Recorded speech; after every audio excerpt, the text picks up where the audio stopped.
Okay, good afternoon, everyone. I hope you can all hear me. So last week, we were going through classification of financial markets. We started going through different bases first. The base differed according to which we started classifying financial markets. So we started from the very conventional to the most contemporary base used in classifying financial markets.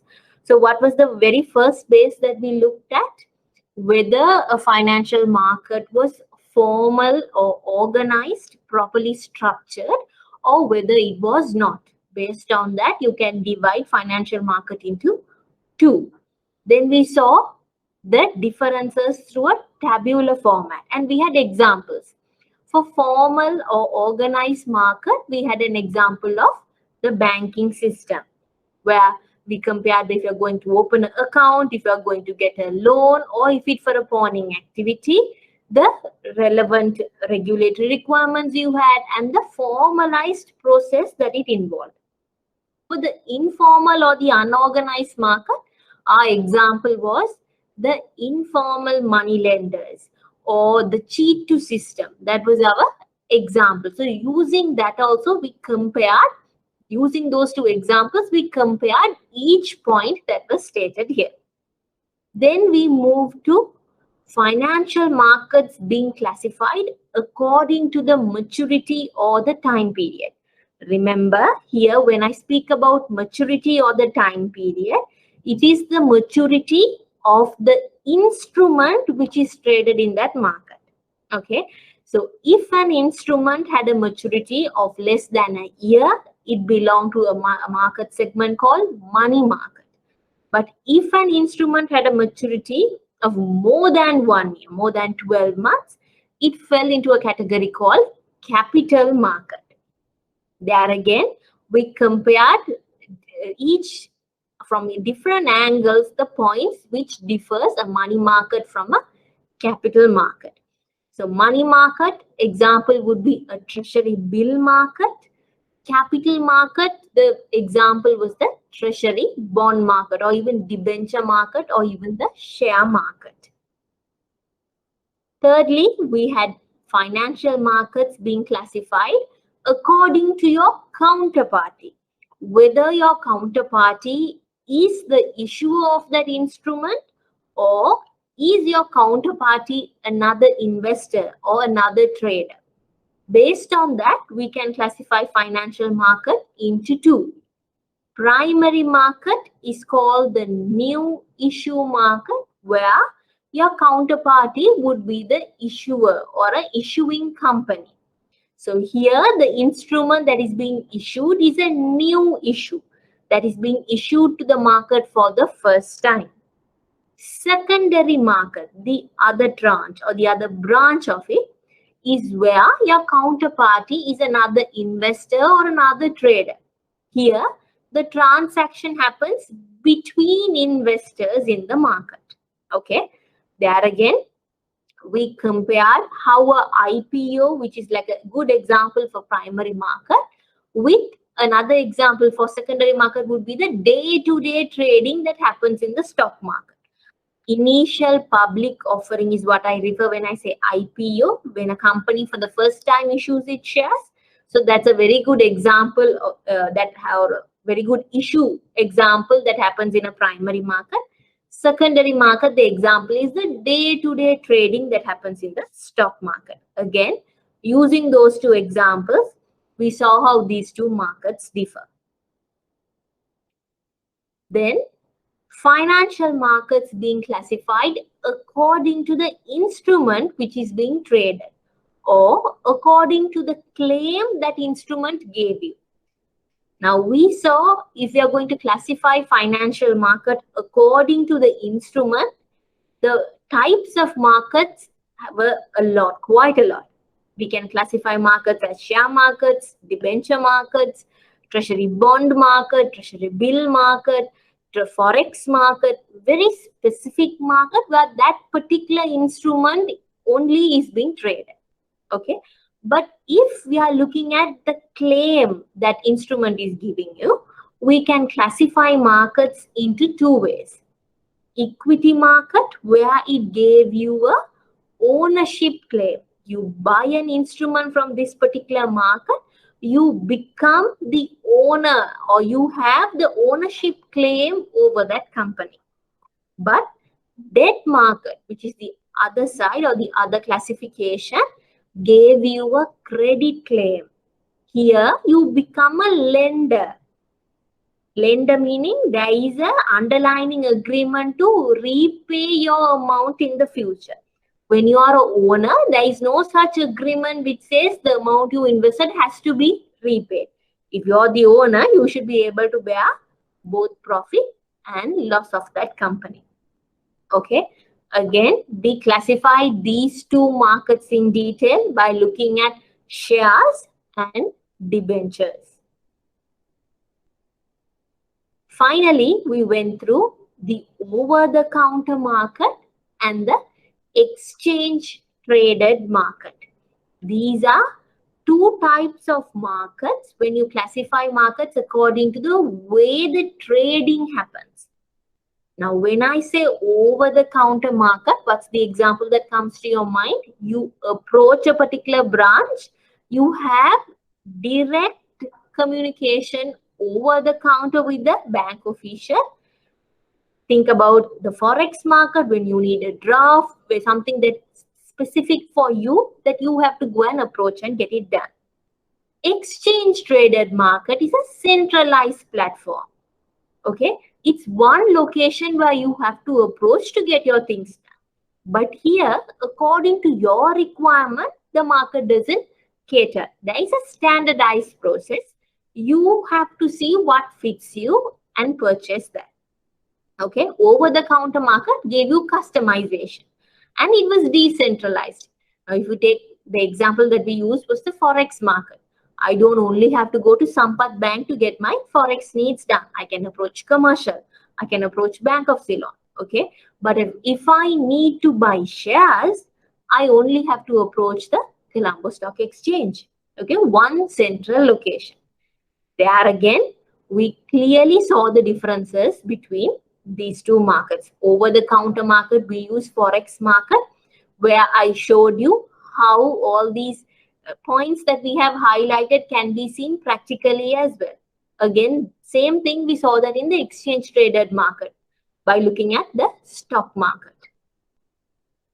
Today, we are going to start off from where we left. We have two further classifications to go through. One is financial markets based on timing of delivery. Now here, the base that you are going to classify the financial market is by looking at the delivery time of that instrument. Now, if you purchase an instrument and if that instrument is delivered to you immediately following the purchase, it falls under the category of spot or cash market. Here, it's a market for immediate purchase and sale of an instrument. But if you enter into a contract, but the financial instrument is delivered to you only at a future date, then it falls into a classification called derivatives market. Okay, now derivatives market is a very broader topic. Remember, when we went through the syllabus, there is an entire different chapter dedicated for you to go through this. But now we see a small overview of what it is. Now, cash market is clear for you. That's like your day-to-day share market, where you purchase a share and the share record will get updated in your CDS account. You immediately become that. You become the owner of that share. Okay, but in a derivative market, what happens? You enter into a contract. Okay, but what is that contract? That contract is giving you the right either to buy or sell an underlying asset at a future date at a specified price. Now, It might be a little bit confusing for you at the moment, but once we move along, it will be clear. Here, there are two parts involved. Let's see whether we could draw it. Okay. Now, of course, you have a buyer. Okay. And a seller. Okay. So, today, what do? Both of you all enter into a contract.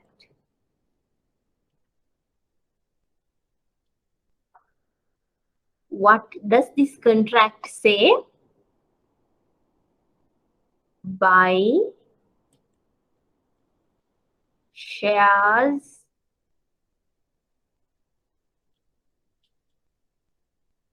of, let's say, JKH, John Keel's Holdings, at 200 rupees in 1 month. Okay. Now, this is your contract that you enter today. So, when you enter into the contract today, you are the buyer. Okay. You are going to think from this person's point of view. Are you getting the shares of John Keel's today? No. In 1 month's time, you have the option of buying the shares of John Keel's at 200 rupees. So the delivery of the instrument is not happening today. It's happening at a future date. Therefore, it becomes a derivative. Now, how did this term derivative come about? Now, remember, both of you all are entering into a contract here. No? Okay, this is a contract, right?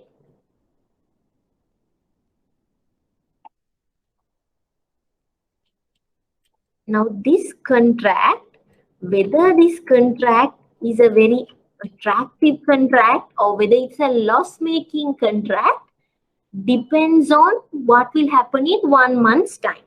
Okay, now, try to be with me and understand this. Now, in 1 month's time, when you go to the stock market and see the price of John Keel's, and price of a John Keel's share is 250 at that point. Okay. But you entered into a contract before 1 month, agreeing that you could buy JK share 200, which means now you have that option to buy it at 200. Current market price after 1 month is 250. Is the contract attractive to you or not? Of course, because after 1 month when you go to the market, the share price is, the market price of that share is 250. But you agreed or you had a contract which gave you the option to buy it at 200 in 1 month. So now you can exercise that contract and buy the share at 200 from this seller and immediately sell it in the market for 250 and get a 50 rupee profit. So this contract, if the share price, let's say, in 1 month's time, if the share price is 250, the contract is going to be attractive. Okay. But let's say in 1 month's time, the price of John Keel's share is at 150. Okay. So if you go to the market, you can buy this share at 150. So what's the point of you buying it at 200 now? There is no point. Why are you spending another 50 and buying it? I would rather buy from the market at a lower price. So this contract will be unattractive to you at that point. Okay. So can you see the value of this contract is based on how lucrative this underlying transaction is. Okay, that's why this contract is called a derivative. The value of this contract is derived based on the underlying transaction. Okay, so if this is lucrative, yes, the contract will be lucrative. So the commission that you pay for this contract will be higher. But let's say the underlying asset is of low value, probably you won't exercise, then the contract value will also be low, which means commission will also be low. That's why the contract is named as a derivative. The value of that contract depends on that underlying transaction. Okay. Now let's go through the note. Unlike above, or unlike the cash market, some financial instruments are contracts that specifies that the contract holder has the right. Here the key term is right. You're not obligated. It's not a must for you, but you can to buy or sell an underlying asset at or by some future date at a specified price. As the price of such contract derive their value from the value of the underlying asset, these contracts are called derivative instruments, and the market in which they are traded becomes known as the derivative market.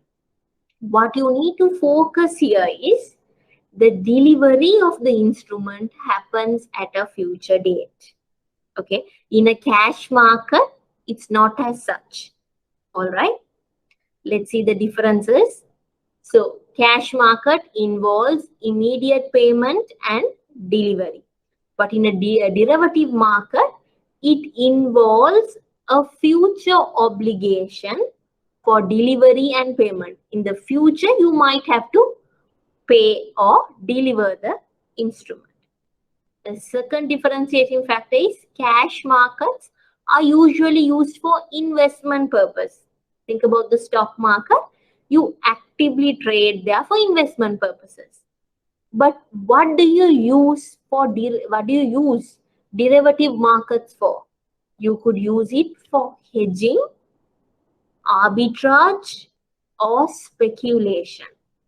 Now, these three words are very, very different.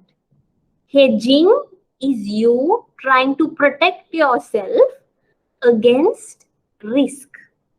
Again, remember the word hedging means you're focused or you're looking, your objective is to protect yourself against a future probable risk, which means your focus is going to be on risk mitigation. You might earn a profit by that, but that's not your motive. Your motive is to mitigate or reduce the risk involved. Okay. Arbitrage. What is arbitrage? It's a short-lived profit. You know that there is some anomaly in the market. There is some unusual trend in the market. Now, for example, now recent times, when you heard the news of, there was a rumor going on saying the white goods are going to be banned, right? And then you would have also heard news where there's so many people queued up to buy mobile phones. Why? Their expectation is, okay, once such a ban comes, the price of the current stock will increase. So might as well buy a phone today, buy two phones today at a low price. So once the ban is announced, I can sell at a higher price. Arbitrage. Okay, it's an anomaly in the market and you're trying to make quick profit by doing this activity. Okay, it's a riskless profit. Why? Why do I say riskless profit? Because you know something, you're expecting this to happen, therefore you will capitalize on that opportunity. Okay, speculation. Speculation is you are willing to take any kind of risk as long as the return is reflection of that risk. Again, let me repeat. Speculation meaning your objective is to earn high profits, high returns. Okay.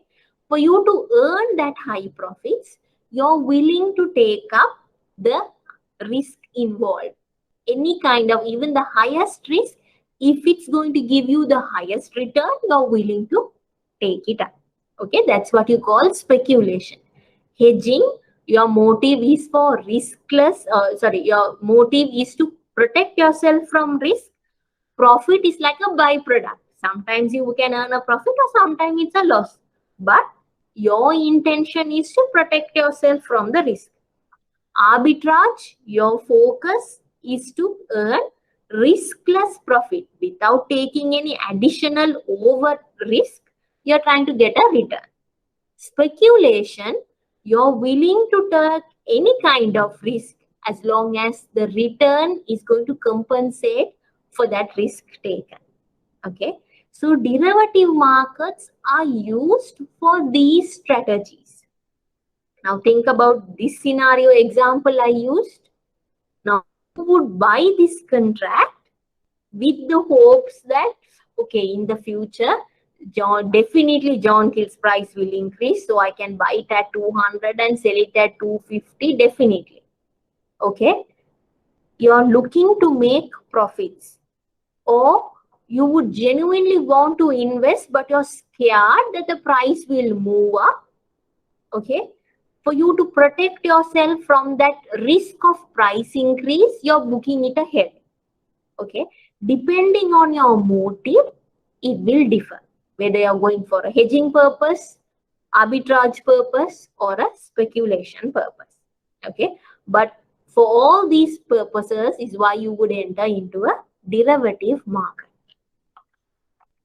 Finally, cash market, because it is immediate payment and delivery, that holder of that instrument, once you buy that instrument, you become entitled for the returns that arise from that instrument. If it's a debenture that you bought, you are entitled for the interest that arise from that. If you bought a share, you are entitled for the dividends that comes from that. Okay. But in a derivative market, you are the buyer of the contract. Okay. You are this person. Are you, now let's say between that 1 month, John Kills is issuing a dividend. You bought today, which is 17th of July. So by 17th of August is when you should buy the JKH share. Okay. Let's say on Monday, on 19th, they're announcing a dividend. Assume, okay. They're announcing a dividend. And then who will get that dividend? Will you get that dividend just because you bought the contract? No. Why? You have not received the share yet. Okay. Therefore, the holder of the contract or the buyer of the contract doesn't receive the returns of that underlying asset until the delivery is done. After the delivery of the asset is done, of course, you will become owner of that instrument. Then, yes, the returns are entitled to you. Okay. Final classification. Classifying markets according to its origin. Okay, now this is what I would call a more contemporary market. Why? Now, the very first lecture we saw how markets kept changing, right? How globalization impacts market. So currently we are moving from being very domestic, looking at only our country scenario, being borderless. Now, if you need money, you're free to raise money from anywhere. So we are trying to use that basis and classify financial markets. So there you can classify markets into two ways: internal markets and external or Euro markets. Let's first see what an external market is. External market, international market, offshore market is where you're trying to raise money or you're trying to issue securities and in turn receive funds by doing two very different activities. What is that? You are going to issue shares in multiple, sorry, not only shares, any securities in multiple countries simultaneously. By doing so, you're able to issue securities all at once in multiple countries and raise funds from them. Okay. The other feature is, now because you're going to issue securities from not only in one country, you're going to issue securities in multiple countries at once. So can your security be governed by the rules and regulations of only one country? No, you're going to issue that same security in multiple countries. So the security issued must be outside the laws and the jurisdiction of one single country. It should be something that is governed by all countries. All countries should be able to issue such securities. That's what you call an external market or a offshore market or an international market. Then what is the internal market? Internal market is where you're looking more domestic. Now, even internal markets, you can again classify into two: the domestic market and the foreign market. Now, what is a domestic market? That's the most simplest form. You are a Sri Lankan company. You are issuing your securities in Sri Lanka to the people of Sri Lanka. Domestic market. The issuer is in Sri Lanka. The issuance is happening in Sri Lanka. Okay.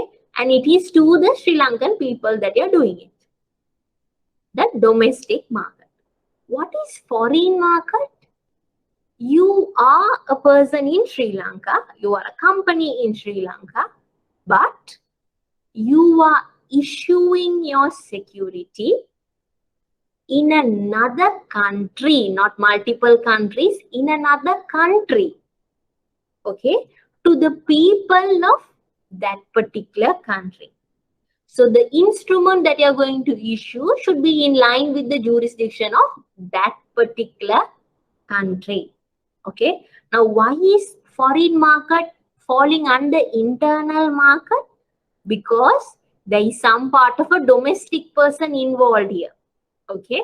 So the issuer is residing in their country, but the issuance doesn't happen in that person's country itself. It happens in a foreign country.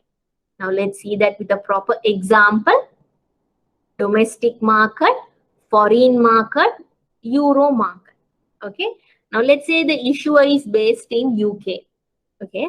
The issuing company is based in UK, but they're issuing an instrument in their own country, in their own currency. Okay. That falls under domestic market. Everything is in their country. Foreign market. Yes, you're a UK company, but you might need yen. You might have to import something from Japan. So you would need yen for that. Then you are going to issue an instrument in Japan to the people of Japan in their currency. Can you raise it in sterling? No. Okay. So in their currency, you will raise it. Okay. That becomes foreign market. Euro market is, okay, you are based in UK, but you are issuing your security in multiple countries outside their jurisdiction. And also another feature is the currency involved is not their domestic currency. It's like, as in this example, you're issuing the security to, let's say, Germany and France, not your domestic country, but it's, yeah, you're issuing it in yen. Yen is not the domestic currency of Germany or France. Let's say dollars even here, US dollars. US dollar is not the domestic currency of Germany and France. That's how these three will differ. Now, even in Sri Lanka, the foreign market became very popular when they started talking about this samurai bond. I think it's still being worked on. Central bank is still looking at that, where central bank was hoping to issue samurai bonds.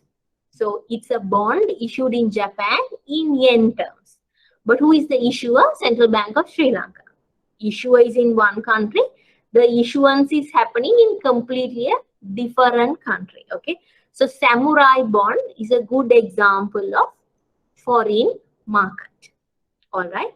So with that, we are winding up what we started discussing last week. This is like a more introductory view on how financial markets are generally classified, just to give a good overview for you.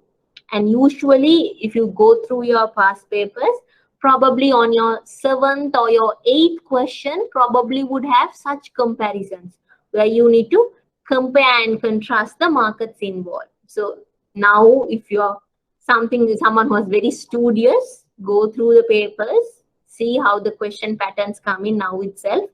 Be ready, okay? Now, because all the restrictions are being relaxed, examination is something that you should be looking for now, okay? So this week, what we are going to start is the fundamentals of financial markets. Now, remember, in our syllabus, this is the 3rd chapter that we are getting into. I told you the first 3 chapters are more like very theoretical basis. I will try my best to link it as possible with the practical world and give you examples. But once we move along, or once we go to the 4th chapter on, where we talk about more specific markets, money market, capital market, derivative, forex, it becomes more lively. We talk about a particular instrument in detail. We will see what information is available, and it's like a live lesson. But these are more theoretical. Okay, so this is the last one in line. So after we finish this is where I would start the weekly questions as well. Okay, so this is a fairly lengthy chapter that we have to go through. Now here, our focus is going to be the bedrock of financial markets, the fundamentals of financial markets.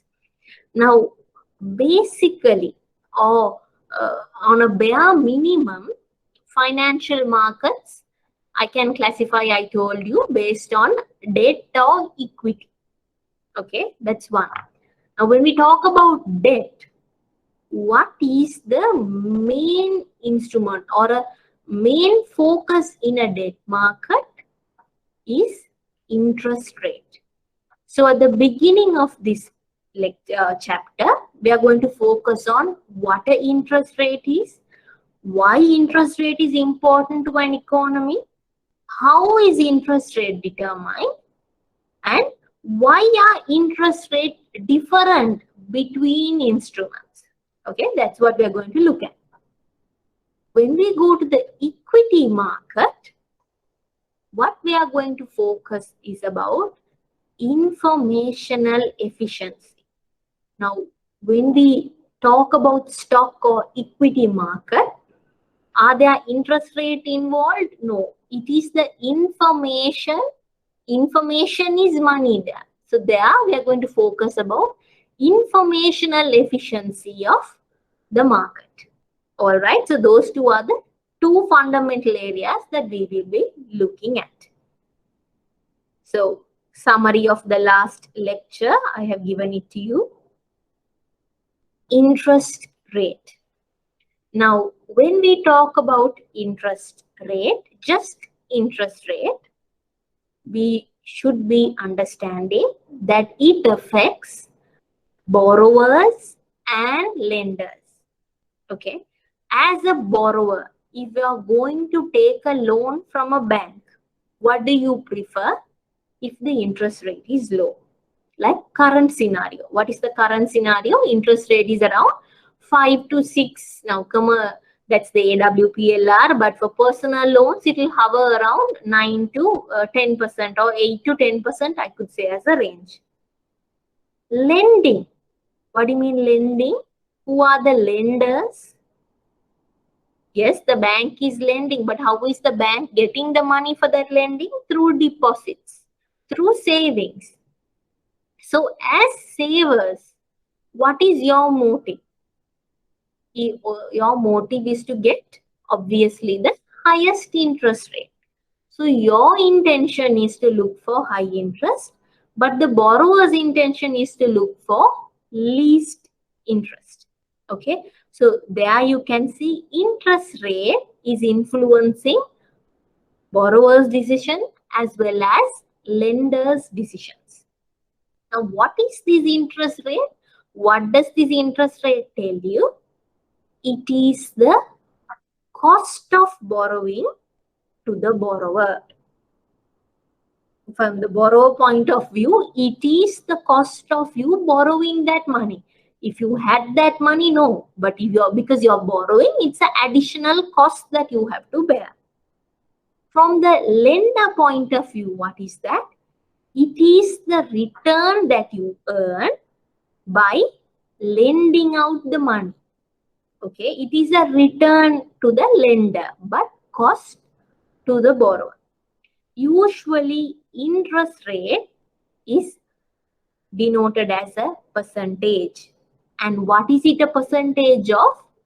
Percentage of the borrowed or the lent amount. Okay, as the percentage of borrowed funds is how you would denote interest rate. Now, why is this interest rate important in a financial market? Now, I told you it is the price or cost of borrowing. It is the return that the lenders expect. Okay, so interest rate becomes a very important tool in the monetary policy. Why? Central bank could influence the economy by adjusting the interest rate. They can influence the savers and the borrowers by adjusting one variable.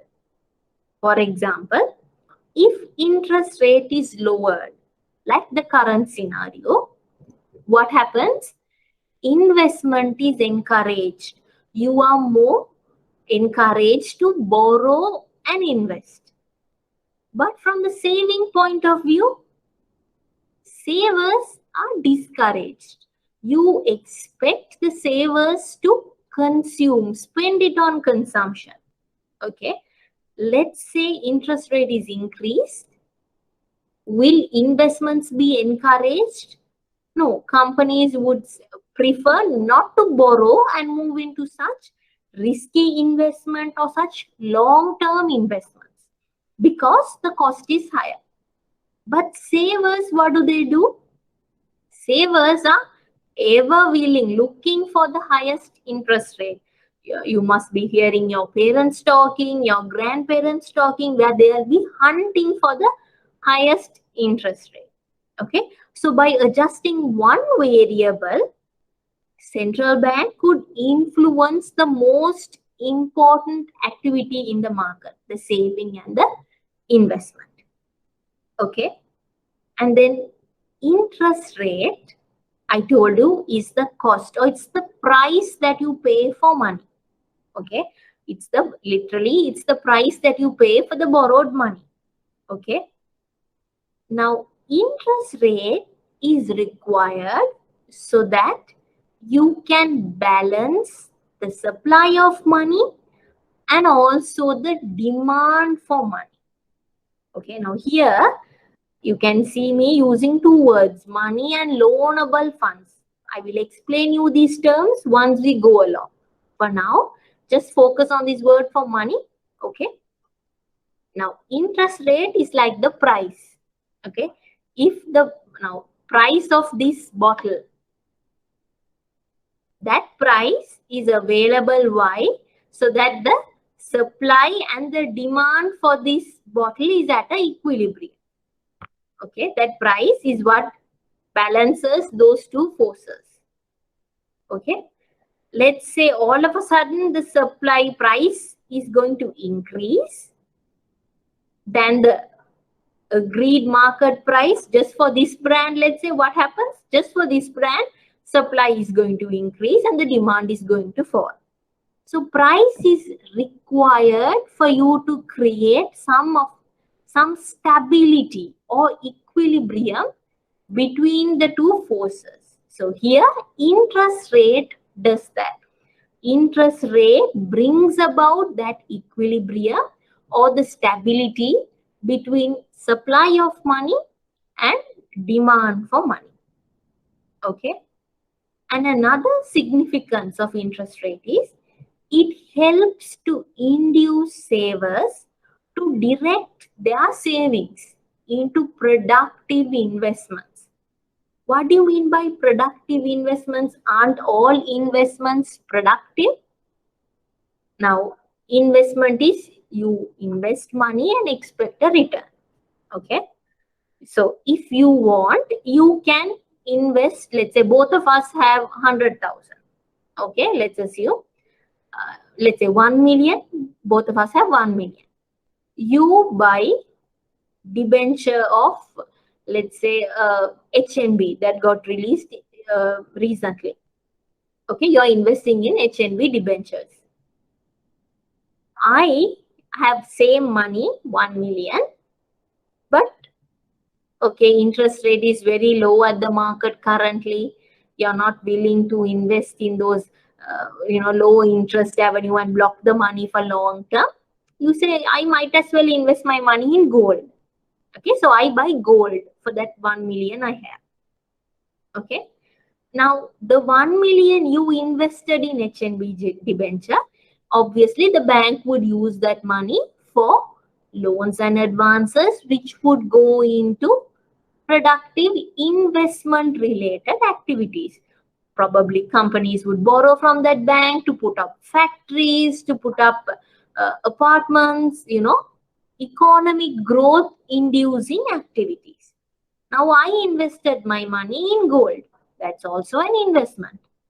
But just because I put my money and bought gold, will the country develop? Will there be new employment opportunities? Will there be new employment opportunities? Will the GDP increase, per capita increase? No.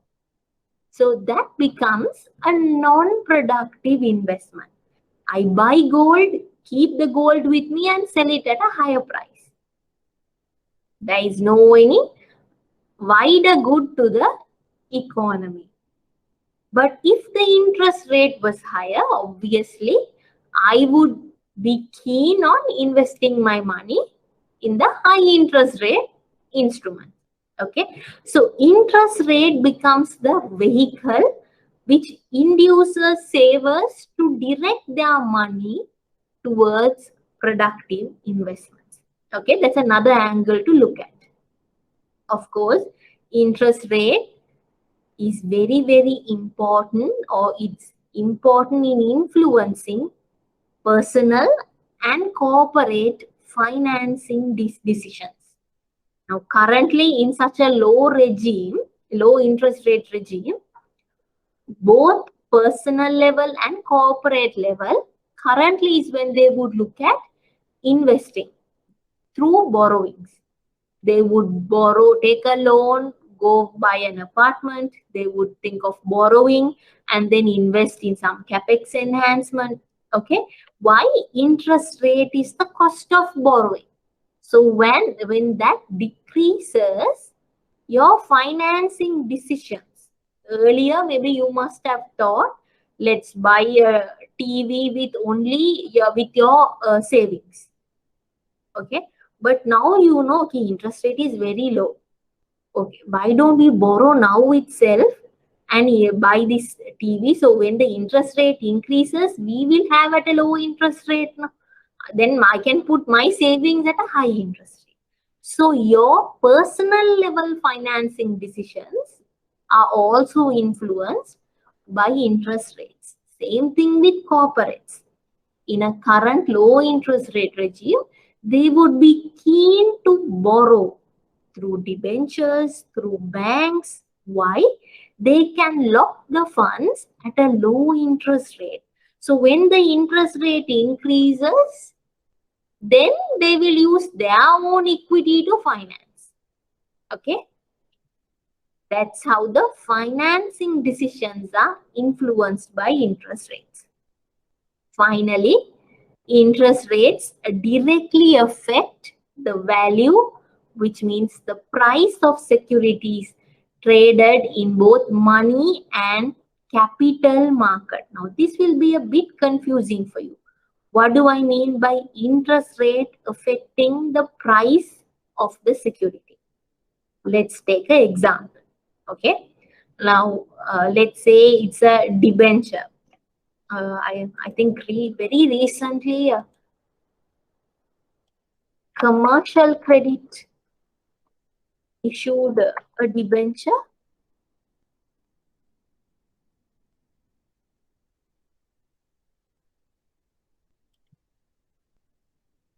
Yeah.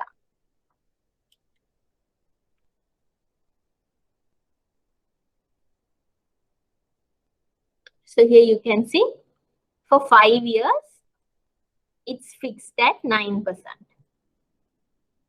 Okay. And it's a listed debenture. Obviously, so it will be trading as well. Now, let's say you invested in this debenture at 9%. All right.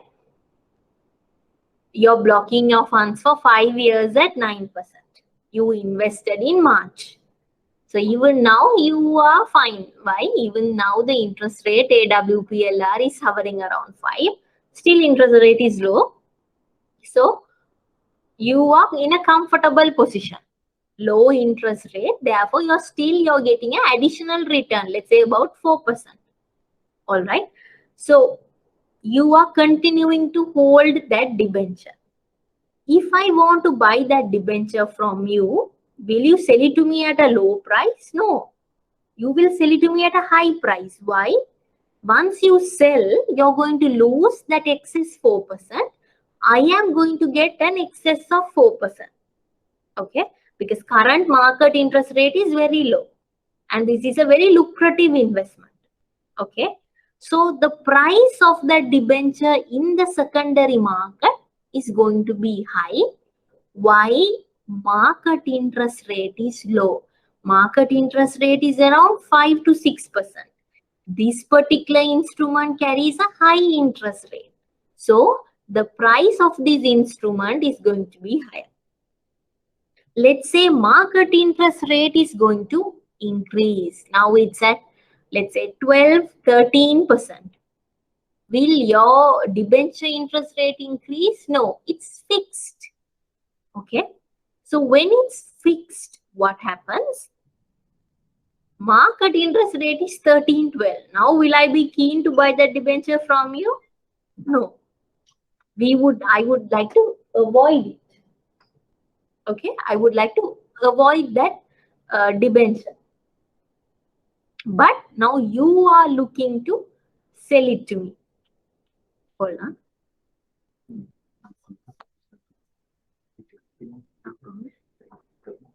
What is it? Okay. Oh, 1, 2, 3 maker. Oh, monkey. Thank you.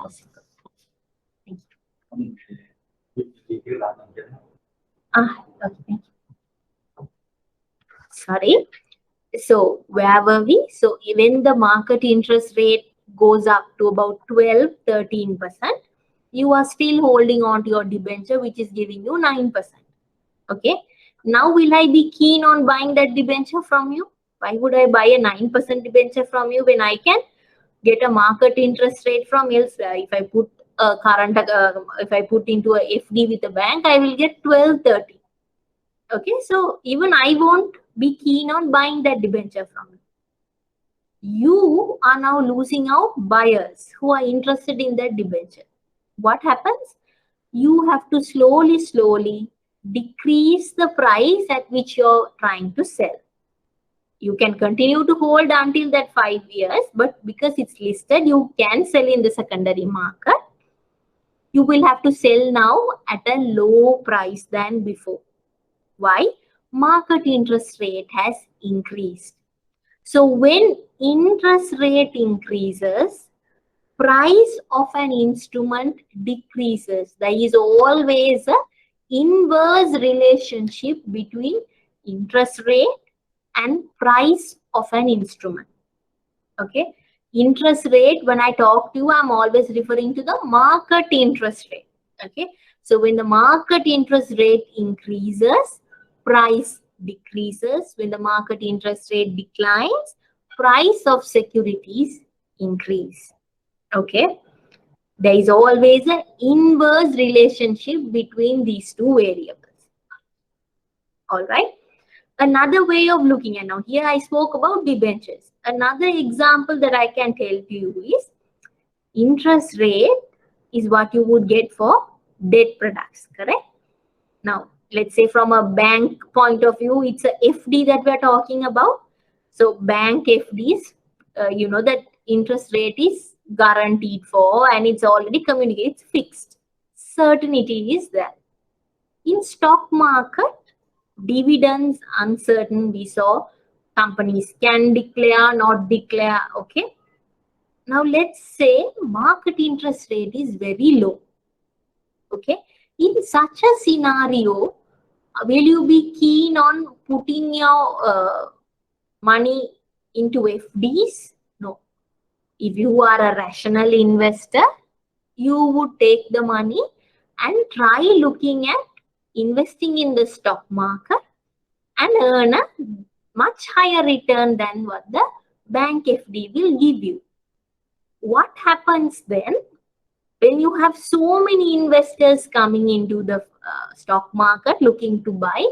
Price of the shares are going to increase. Price of the security is going to increase. Okay. Now you would have seen that at the latter end of last year and the beginning of this year, the stock market was picking up very, very high. Okay. It was performing very well.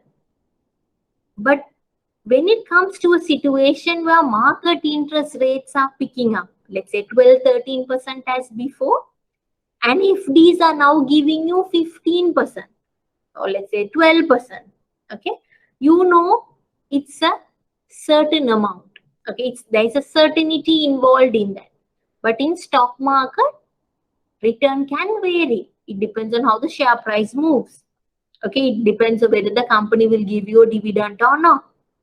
Then rational investor would be looking for obviously high return. Okay, he will look for risk as well. But why take unnecessary risk?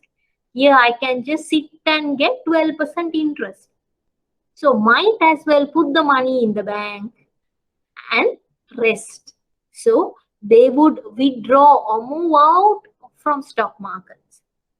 That would lead to decline in their assets. Why? They are always looking to sell. When everyone is looking to sell, obviously price of those shares would come down. Okay, that's why even there is a relationship between interest rate and stock markets, inverse.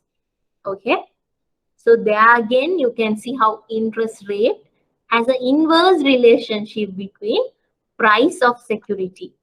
Okay, if you are looking at more mathematical method, yes, even by looking at a formula, there is a formula to calculate price of an instrument. There again, interest rate plays its part. So when interest rate increases, even mathematically, price will decline. Again, this instrument will become, you will have to study this instrument in detail when we move to the debt market or the bond market. But for now, just have an understanding that there is a formula to calculate price of a bond, and when you in that formula interest rate is involved, then again you can see when interest rate increases, price of a bond will decline. Okay. Now there are two types of interest rates that many talk about: nominal interest rate and real interest rate.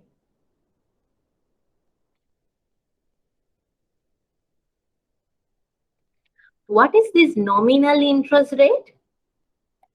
Now, when you see bank advertisements, they will talk about, okay, 5%, 6%. That is the nominal interest rate.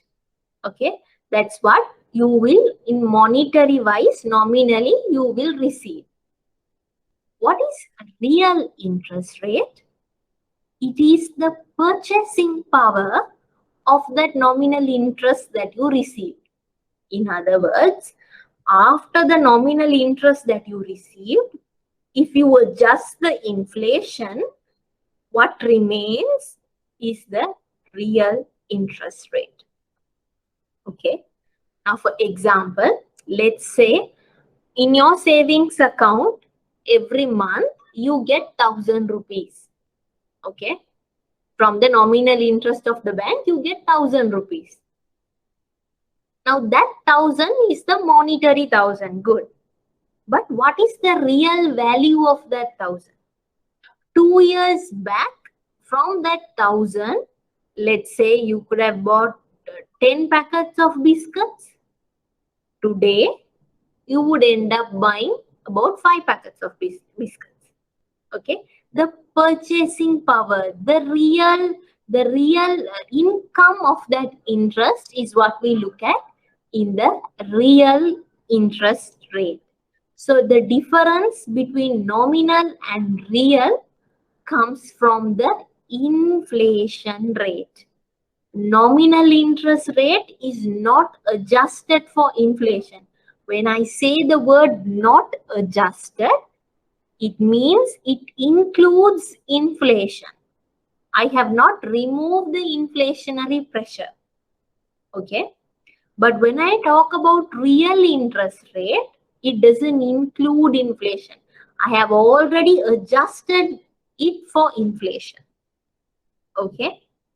So the relationship between nominal and the real interest rate was found by an economist called Irving Fisher. And that's called the Fisher's equation that I have given over here. Okay. He found that this formula helps you to link these 3 variables. Using that, when you receive, when you get the nominal interest from a bank, you can have an idea about what the real interest rate that you receive by looking at the inflation rate. Okay, so it's a point for you to think. You all might be having FDs, yes. Look at the FD rate, look at the ongoing inflation rate and see, is there something remaining? Is that amount significant or not in comparison to the nominal interest that you are looking at? Okay. So here it's a practice question. Bank provides a loan of rupees 1 million for 1 year at the interest rate of 13.3. If the expected inflation over the year is 10%, what is the real interest? Sorry, it has been repeated here. What is the real interest rate earned by the bank? Okay, so you could use Fisher's equation, substitute for that. So nominal is what the bank quotes for you, 13.3. We need to find the real interest rate. Inflation rate is already given at 10. So when you calculate using the formula, you will end up close to 3%. Okay, interest rate is 3%. So nominally, even if you lend at 13.3, the real benefit that the bank gets after inflationary pressure is only 3%. Okay. So another way, now this is a very complicated formula, yes. But you can adjust it already and learn it as well. You can, by adjusting the variable, Fisher's equation is this. Okay. By adjusting it around, you can find nominal interest rate. You can find a real interest rate as well and inflation rate as well. okay, by adjusting the formula. But a simpler method, just for you to approximately know where you are, you can use this simple equation. Remember, this doesn't get you the exact answer, but it gets you an approximation. But so we use this to the same question and see whether we get a close answer. You can see 13.3 minus the inflation 10, you end up at 3.3, somewhat of an approximation to the real calculation. Now this is only an approximation. Let's say you get an MCQ or something. For you to quickly get your answer, you could be using this formula. Okay. When you're calculating interest as well, there are two interest ways. One is called simple interest and one is called compound interest. What is simple interest? From the principal amount, the interest is calculated. From the initial invested amount is how your interest is calculated. Okay. Now, for example, you place an fixed deposit and you give instructions for interest to be remitted monthly to you. Okay. Then from the FD amount that you place each month, that fixed interest rate is applied and you will get a fixed amount. Let's say it will be 1,000 each month. Okay. Pretty much straightforward. Basing the principal or the amount invested, the interest is calculated. Compound interest has an added benefit. Okay. Now here what happens? Yes, something like simple interest, you get interest on your principal amount. Plus also you get interest on your previous interest as well. Okay. Now let me explain it to you. Let's say you invested 100 rupees. Okay. 100 rupees for 1 month in a FD. Okay. Interest rate is around 10%. Okay. You invested this 1st of January. And you give them instruction for automatic renewal. Let's say even on renewal, it's going to be 10%. Okay. So 1st of January, you invested 100. On 31st, what happens? When your FD matures, it's going to be 110 rupees. 100 capital plus 10 interest. Now this 10 interest is calculated using simple interest. Why? 10% of 100. Okay. Now February, what's going to happen? Beginning of February, this matured FD amount is going to get reinvested. Let's say you have instructed with interest. What happens? Now the investment amount is 110. Now you will get interest of 100 and at the end of February, you will end up with 121 rupees. How? Initial 100 that you invested and the interest for that 10 years. Again in February, your 100, your 10. Now this is the Jan interest. February interest on the principal is 10. Now you have an additional 10 as well, remember? So 10% of this 10,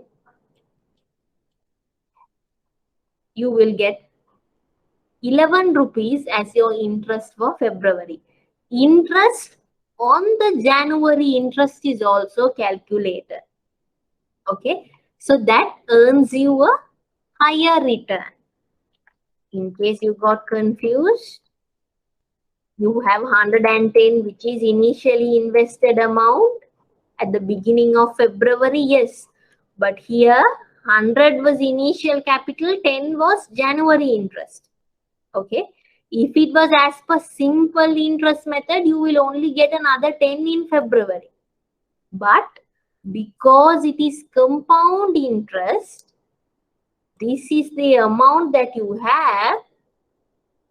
You have 10 coming from 100 rupee invested, and you should get 10% from the January interest as well, which will give you 1 rupee. Okay. Then you end up with a higher interest. Here I have given you the formula. What is different here is this component called interest on interest. Interest on interest is not available in simple interest, but it's only available under compound interest. You keep getting interest on that accumulated interest. Okay. Remember, in the very first period, in our example as well, in the very first month, calculation is done using simple method. That's why I've said initially interest is calculated at first using simple interest. That happens only for the very first interest period. Now see, for the month of January, you invested 100. From that 100, directly the interest is going to be 10%. So 10 rupees. So it's a simple interest method. But from February onwards, now your invested amount is capital plus January's interest. So 110. It is from that 110 your interest will get calculated. So interest on the previous interest is included. Okay. So compound interest rate gives you a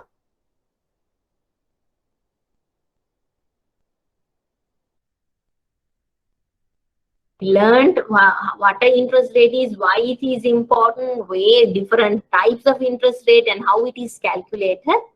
Now we are going to learn how is this interest rate determined. Now remember, I told you interest rate is also like a price. It's the price for money, price for you borrowing. Okay, price of you giving your savings away.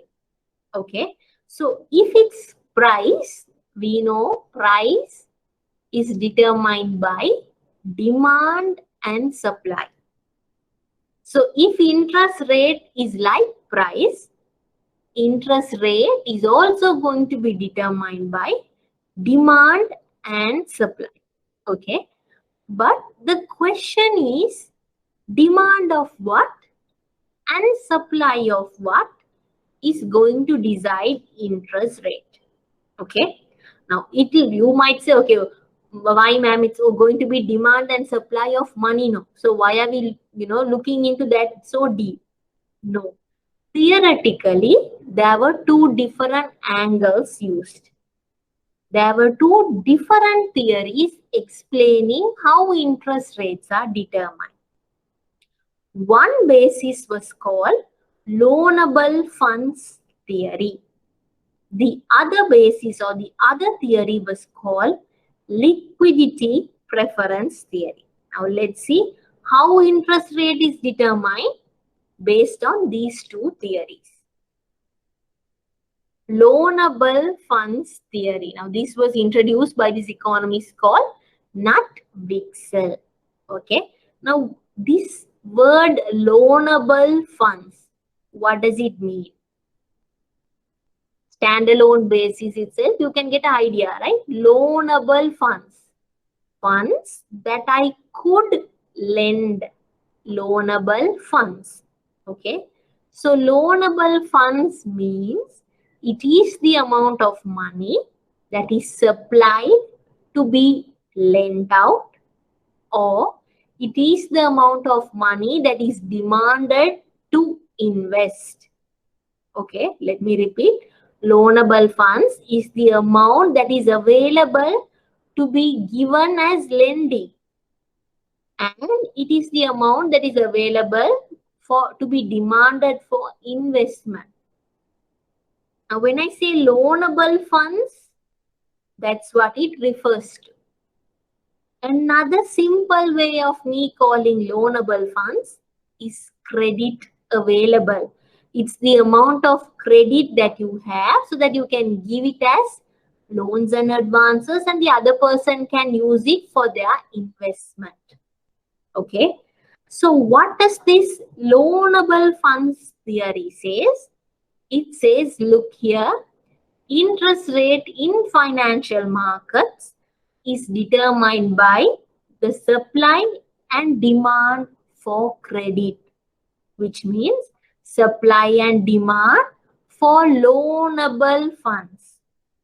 Not just money, but they are referring is supply and demand for credit is going to determine the equilibrium interest rate of a financial market. Okay, that's the amount that you have to be given out as loans and advances. All right.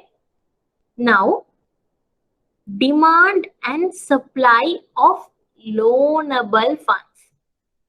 Who is going to demand for loanable funds? What do you mean by demand for loanable funds? Someone is demanding for credit. Someone is asking for money. Why would they ask for money? Probably for investment purpose. Why would they ask for credit, for borrowing? It's usually for investment purposes. Now, who is going to give this money for as credit? Who is going to give this money as credit? Probably banks. Yes. So when can banks just give credit? Where are they getting the money from? From their depositors. So the supply of loanable funds comes from the savers. It is the saving unit that is supplying me with that funds to be given out as loans. Correct?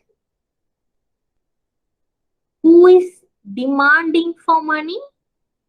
The borrowers. Okay, so it is the borrowers who want that money for their investment purpose. That is the source of demand of loanable funds. That's where the demand arises. Okay, just for you to summarize. So savings is the source of supply. Investment is the source of demand. But let's break down in what ways this demand and supply could come in. Okay. Let's look at demand for loanable funds. You're looking for credit. Okay. So household would want credit for their consumption purposes. For them to buy vehicles, for their day-to-day expenses, credit cards. For those reasons, they would want loanable funds. Companies would want loanable funds for their investment purpose. They are looking to invest. Governments, when they have budget deficit, when their income is not enough to settle against their expenses, they would have to borrow to meet those expenses. Okay, so that's where demand for loanable funds will come. Another two reasons is decrease in money stock. When I say money stock, the stock of money in the economy, when it decreases, you would want more credit. Okay, now if there's a shortage in money stock, yes, for credit purposes, what you demand is going to increase. Another way, when the demand for money itself is increasing, you need to hold more money in hand, would lead to demand for loanable funds. You would want to borrow money. Okay. Now for this demand for money is something that we're going to look in the next theory. Liquidity preference. We'll talk that in detail. Okay. Now look at supply of loanable funds. Where do you get this supply from? When the households save, that saving will become the supply of loanable funds. When the companies have undistributed profits, where they have surplus cash, for example, that would lead to supply of loanable funds. Governments, when they have a lot of income even after they set off all their expenses, budget surplus, then that would create supply of loanable funds. That surplus will have to be invested somewhere. Okay. When there is increase in money stock, there is a lot of money circulating in the economy. That increase in money stock is going to increase the supply of loanable funds. When there is a decrease in demand of money, no, I don't need to hold money as cash and balances. I don't have to have it with me. Let it be in the bank itself. Then again, supply of loanable funds is going to increase. Now, demand for money means you demanding to hold the money as cash balances. Okay. So if I want to keep a lot of money as cash, I'm obviously going to withdraw a lot of money. Okay. So that would create a demand for loanable funds. Not only I take my money, sometimes I have to borrow money as well. Now, let's say I don't want so much of money. There is a decrease in demand for money. Then even the cash balance I have, I will put it as savings. I don't have to hold so much as cash balances. That leads to supply of loanable funds. Okay. So this is how demand and supply of loanable funds are sourced. Okay. These are the ways in which those demand and supply happens. Now, we know demand for a good is downward sloping. We know supply for a good is upward sloping. So, how is this demand for loanable funds going to be? And how is this supply for loanable funds going to be? Okay.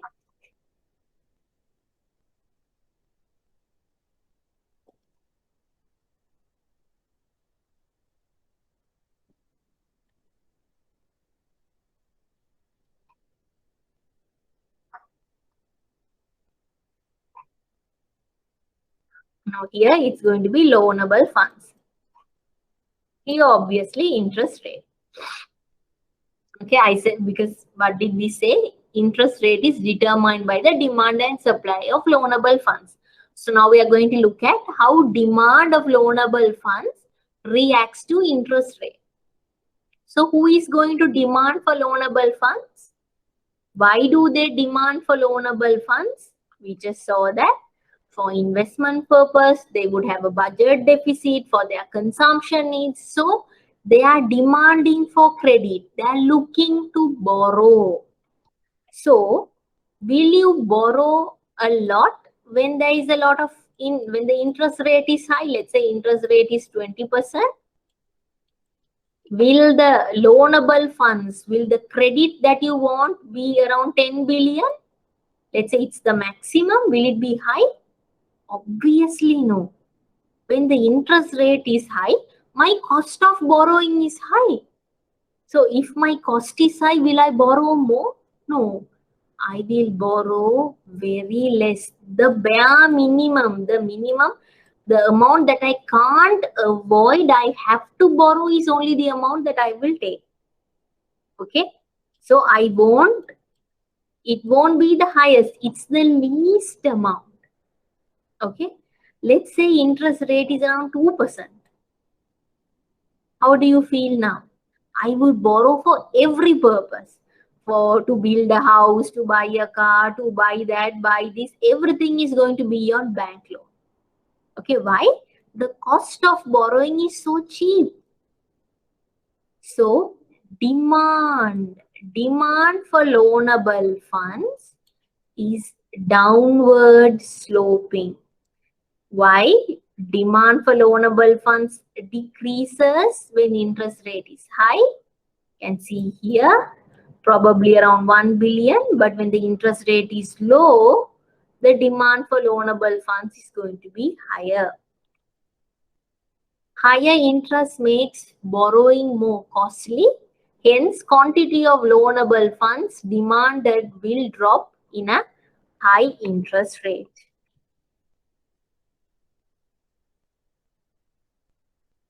Now we are going to look at supply. How does the supply of loanable funds come? Through savings, through undistributed profits, retained profits that companies hold, by the government's budget surplus, when people don't use money, when they they don't have to hold money as cash balances, they would deposit in banks. When there's a lot of money being circulated in the economy, there's a lot of money available to be given out as loans. Okay, that's when the supply of that's how supply of loanable funds happens. Now take savings, which is the biggest source of supply. Okay, interest rate is 20%, interest rate is 2%.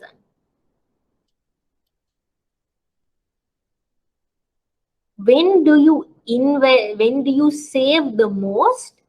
When the interest rate is 20%. Why? You know, for the each rupee that you are spending, look here, this 10 rupees, 100 rupees. If I spend this 100, I am losing 20 rupees interest. My opportunity cost is very high. So rather than spending, I would rather save. Why? My return is 20 rupees if I save. So here, when the interest rate is high, is when you would save the highest. But interest rate is 2% now. Earlier, if you spend 100 rupees, your opportunity cost was 20 rupees. You are losing 20 rupees. Now, if I spend 100 rupees, my opportunity cost is only going to be 2 rupees. I won't be bothered. I might as well spend. Why am I bothered about 2 rupees? What will I do with 2 rupees? So, savings will be lowered when there is low interest rate. So, supply for loanable funds is a upward sloping curve, where when interest rate increases, supply for loanable funds will increase. But when it decreases, supply of loanable funds will also decrease. Higher interest rate makes savings more attractive. Hence, the quantity of loanable funds supply will increase at a high interest rate. Okay. So, if you take those two forces, you end up with the equilibrium chart as this. Now, don't get confused why I said here savings is the source of supply and investment is the source of supply. Sorry. Under supply, savings is the biggest and the most notable source. Under demand, the most notable source of demand is the investment. That's where the highest amount of money is demanded for. This is where highest amount of money is put for as supply. Okay, so that's why we have highlighted it over there. Okay, so even in this diagram you can see supply of loanable funds, they essentially mean about savings. Demand for loans essentially mean, or majority it would include investment. Okay.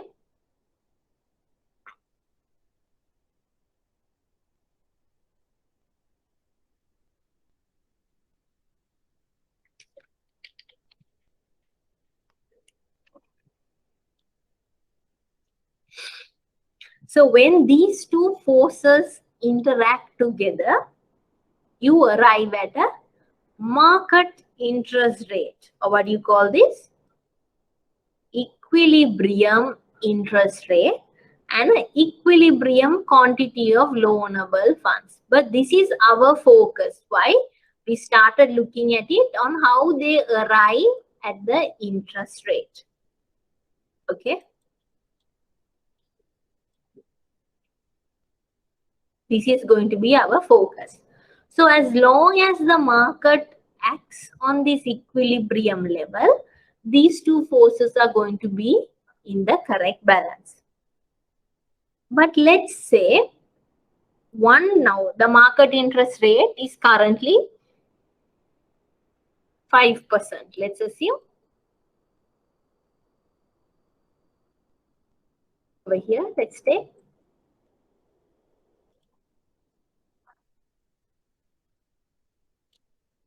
It's at 5%. Okay. So scenario 1.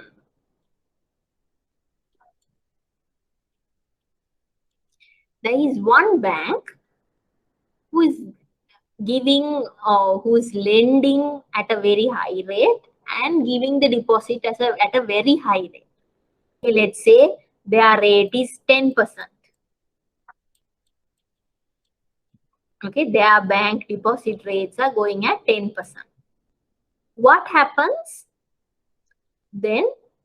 You and I, even if we have deposits elsewhere, all of us will go and start opening accounts in that particular bank and investing or putting our savings at 10%.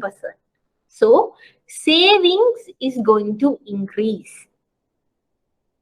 But if that bank is now going to get the supply at 10 rupees, can they give the loan at something lesser than 10%?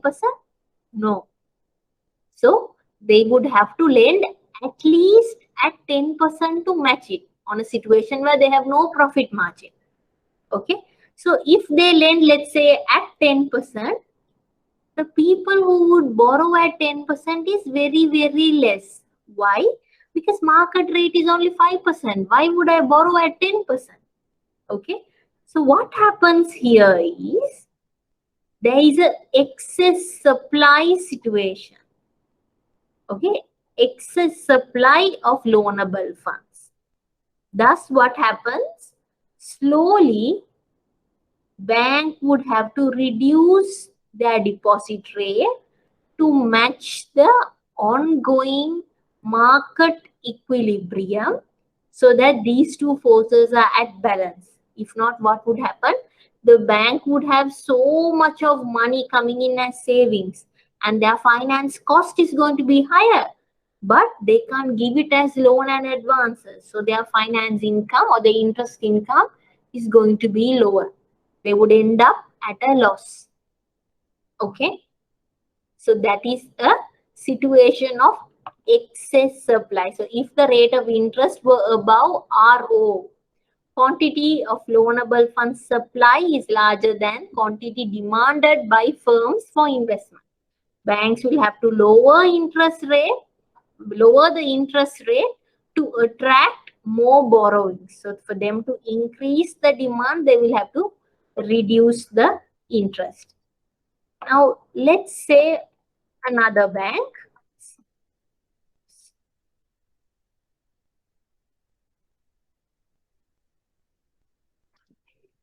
Scenario 2. Market interest rate is 5%. They have reduced their interest rate even further, 3%. Okay. Now what will happen to the saving? If I have my saving at that bank and now they are giving me only 3%, where the market interest rate is 5%, other banks are giving at 5%. I would say, look here, I would withdraw my deposit and go and put it in another bank. So saving is going to contract, is reducing. The amount or the quantity supplied is going to reduce. But what will happen to the corporates? They are very keen. Market interest rate is 5, but this bank is willing to give even lesser than the market interest rate, 3%. They would flood in and borrow from that bank. Okay. So excess demand situation. There's a lot of demand, but they don't have adequate liquidity or adequate funds to cater for that demand for credit. Okay. So here what happens? It becomes a liquidity issue. They don't have adequate savings to give out as loans and advances. If the rate of interest were below RO, quantity demanded is going to be larger than the quantity of loanable funds supplied. So what would the bank do? Bank would have to slowly but surely increase the interest rate until these two forces are at a balance. Okay, so there you can see theoretically for these two forces to be in balance, equilibrium interest rate is important. So these two, when these two forces are at equilibrium is when you would get the equilibrium interest rate. What are these two forces I'm talking about? Demand and supply, but demand of what and supply of what? Demand for loanable funds and supply for loanable funds. Okay. Now second theory, liquidity preference theory. What do you mean by liquidity preference? You prefer for liquidity. Simple as that. What do you mean? Preference for you holding your money as money balances or as high liquid assets rather than illiquid assets. What is the highest liquidity form of financial asset? Obviously, cash and money balances. If you have cash in your pocket right now, it is the highest liquidity level. What do you mean by liquidity? Ability for you to convert your financial asset into ready cash with the least amount of time and money. So if you have that cash, that is the highest liquidity. Now liquidity preference, what it means is you prefer to hold your assets in the form of money balances, which is the highest liquidity, rather than long-term illiquid assets. Your preference is for high liquidity. Okay. Now, as per this liquidity preference theory, Keynes states interest rate is determined by demand for money and supply for money. It's not loanable funds, it's not for credit. It is the demand for money itself and supply for money itself that will influence interest rate. Okay. Now, who is supplying money? Earlier, my question was, who is supplying loanable funds? Who is supplying loanable funds? The savers. Now I'm asking you, who is supplying you money? Who is giving you these notes and coins? Central bank. When they print money, supply of money is going to increase. Okay. So money supply is controlled by the central bank. Okay. We're talking now. Remember, the variable here I'm talking about is money. There we spoke about loanable funds or credit. Here it is money balances, notes and coins I'm talking about. Okay. Now demand for money. Demand for notes and advances is the other source. Who is going to demand for notes and coins? All of us. We all need cash, right? But remember, in earlier theory as well, we had different sources. Just like that, here also there are different sources that influence demand for money. Okay. For me to demand for notes and coins, I will have certain requirements. Okay. Now let's take on a practical sense. Day to day, I have certain transactions. I would need bread to buy, butter to buy. I need to go to the supermarket. I need to have ready cash with me. I would need to go to a Pettika day and buy something. Okay, I would need ready cash. That is one. Another aspect is that I might have some unexpected event. Let's say a medical emergency or a vehicle repair.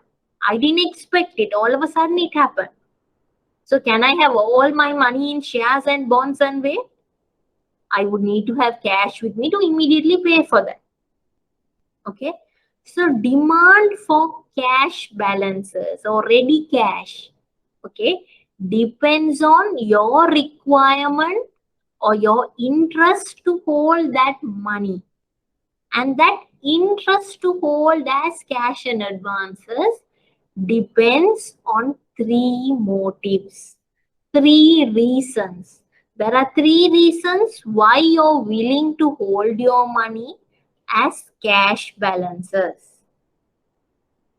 Now remember, when you're holding your money as cash balances, it's not in banks, okay? It's cash balances, which means you are losing your interest. You're losing that interest that you could have earned. Your opportunity cost is there, okay?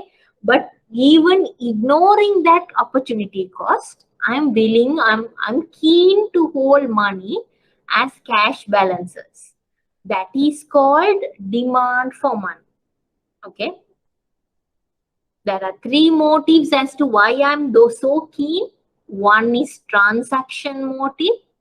That is what I first told you. For day-to-day transaction, I would need cash balances. So that's called transaction motive, day-to-day expenses. Precautionary motive. There could be certain unexpected events happening. Okay. So to take as a precautionary measure, I would have some additional money. Okay. Speculative motive. What do you mean by speculative motive?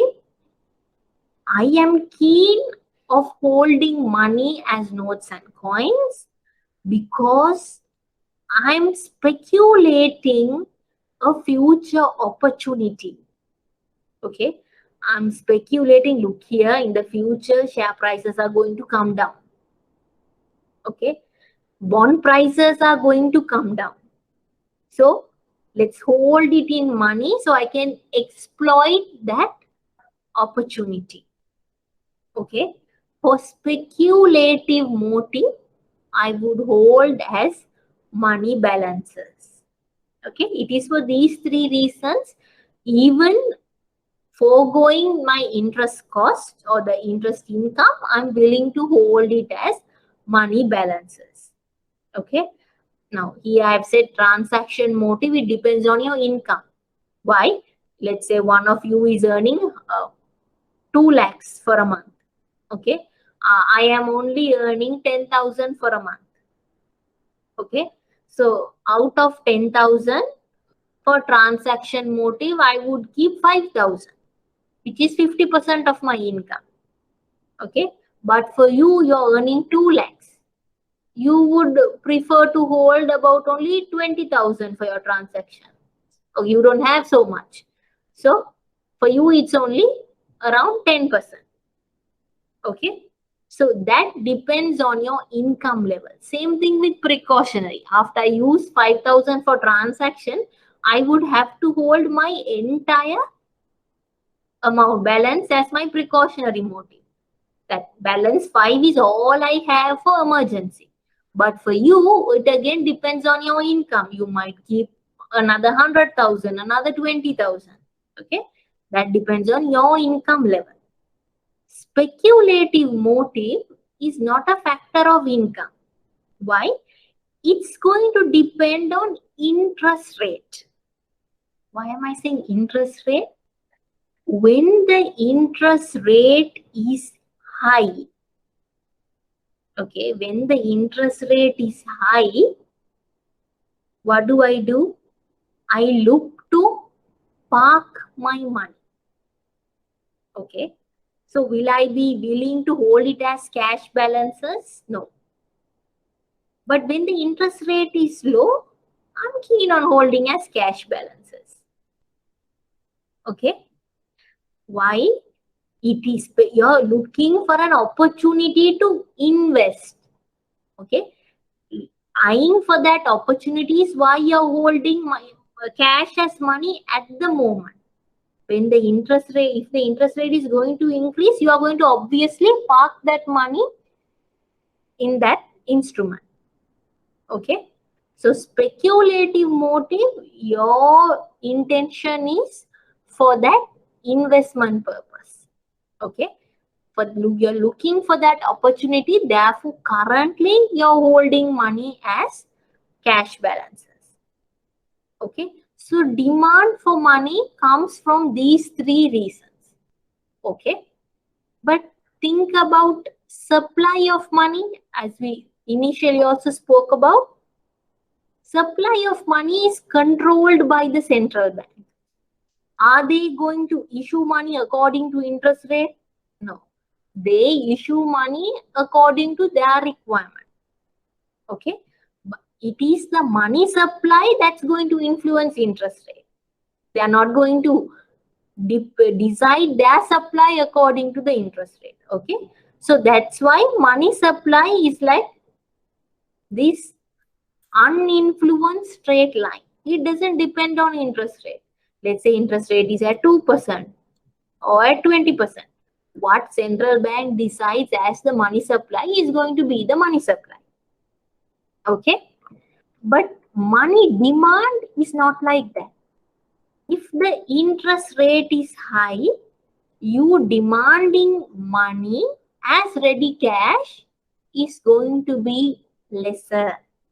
Yes, speculative motive is one of the reasons, but even for transactionary and precautionary, you parking a lot of money as cash is going to reduce. Why? You know the opportunity cost is very high. You're losing a lot of money as interest if you just keep it as cash balances. Okay. So when interest rate is high, demand for money balances is going to reduce. So that's why money demand is continued to be a downward sloping curve. Now, when these two forces interact, equilibrium interest rate is arrived at. Again, when if a bank or if certain entity increases the interest rate, money supply is not going to be influenced. It is the money demand that is going to be influenced. Let's say an entity is reducing the interest rate, again, money supply remains uninfluenced. It is the money demand that is influenced. Okay. Now you can see how these two theories are different. One, we are looking at credit only. Here we are looking at your preference to hold money as cash balances. Why? Interest rate is the opportunity cost of that. Okay. Now what we are going to look at is, yes, now we have decided how interest rates are determined. But have you noticed in your practical day-to-day life that interest rates of securities are very different? They are not the same. Okay. Now for example, now this is a debenture. Okay. This is a 5-year debenture. This 5-year debenture, which was issued this year, interest rate is 9%. Okay. Now let's take central bank's instrument.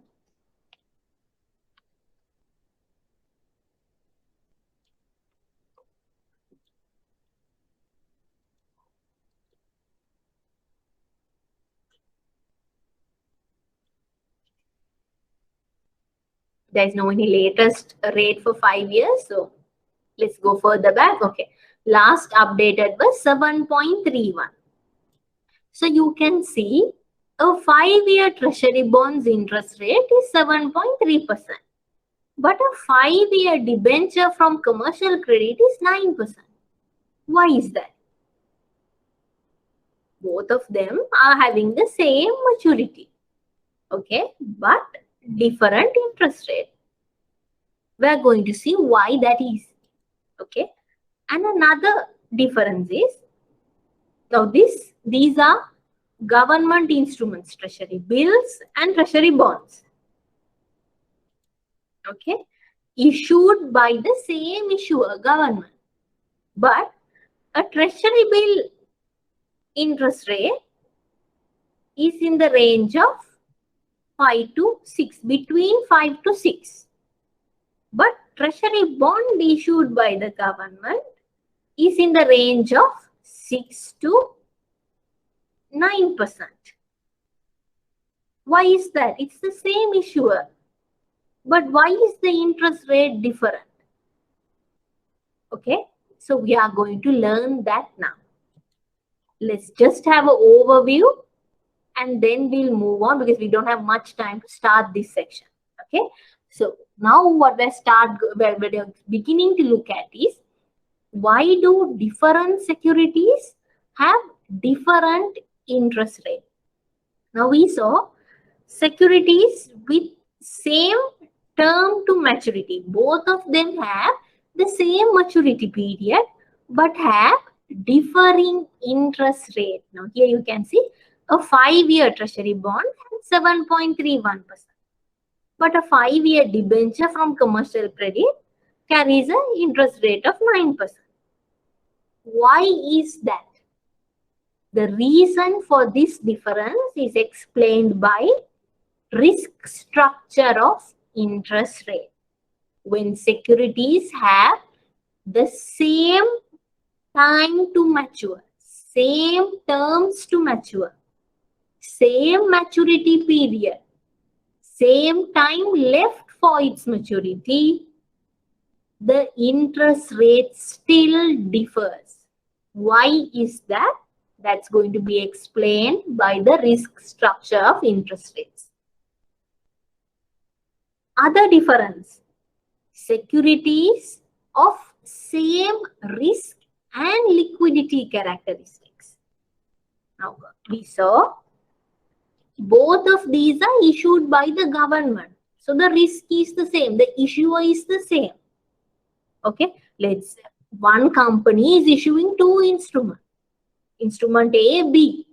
If the company gets bankrupt, obviously both of these instruments are going to have the same risk and both of them are going to have the same liquidity level. But still, the instrument has a different interest rate. You can see that here.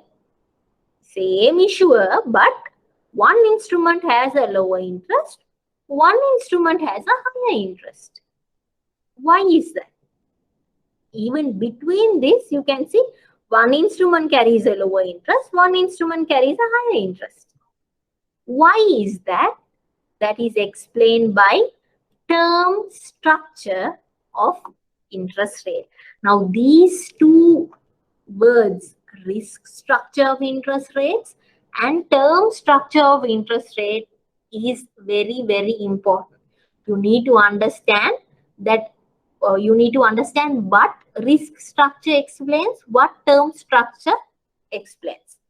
Okay, now let's look at risk structure of interest rate. Risk structure of interest rate explains to you why, even though securities have same maturity period left, they still have different interest rate. Okay, to explain that is why you have the risk structure of interest rate. So what is the explanation given? Why do these securities which have the same maturity period, so the maturity risk is same, correct? Both take 5 years to mature, but still interest rate is different. Why? Because the risk involved in those securities, the liquidity of those securities, or the informational cost of that security is different. Okay, because of that, interest rate for those securities are different even though the maturity period remains the same. Okay, now compare government issued treasury bond of 5 years. You're comparing with a listed company issued debenture. Okay, now this is an instrument given by our own government. We consider this instrument to be risk free, default risk free. Why? It's a rupee instrument issued by the government. Government has the authority to print money. So on a position, on a time where they can't repay, they still can print money and repay it. So we consider default risk to be 0. But here we are talking about a listed company. In case something goes wrong with the company, obviously the default risk is available. It's questionable. It's a standalone company. Okay. So there is a credit risk involved. Let's talk about liquidity. Because it's government issue, there's an active market available. The crowd available to buy this would be very high. But here, the crowd available to buy this at a secondary market could be lower. Why? They should have the appetite to take up this risk. Okay. Other one is informational cost. Now, this is issued by the government. Our own country's government. We know about that. Do I need to come do another research and check about it? No. My informational cost to check on the issuer is going to be low. But here, I need to check up on the issuer. I need to know why this company is taking the money, for what are they using, what is this company, how are they continuing with this, okay? How are they doing their business, what is their future forecast? I need to know everything, okay? So the informational cost involved is going to be high, okay? So that's why even though the maturity period is same, the interest rate is going to be different. Okay, so let's start off from this point next week, and let's try to finish up. This is a very lengthy, I think about 3 classes would be taken up for this. We'll have another additional class on Wednesday, the 21st, same time, 1 to 3 o'clock. The link will be shared by IBSL. Okay, so we'll start off from here. Again, through risk structure, let's see how risk is captured into interest rates. Now remember, interest rate is price, right? So it has to be a reflection of the risk as well. So let's see how risk is captured into interest rate, and using that, see what default risk is, what is liquidity risk is, what informational cost is in detail, and then move on to term structure of interest rate. Now, this term structure of interest rate is very, very important. So, on Wednesday, this is what we would look at. Yield curve, one of the very favorite areas of your examiner. Okay. So, we are going to learn the types of yield curve. What is a yield curve? How it is different? What are the theories behind yield curve? Okay. All these we would learn or start to learn from on Wednesday. Okay. So, same time, 1 to 3. Let's meet again next week. Okay. Thank you so much for listening.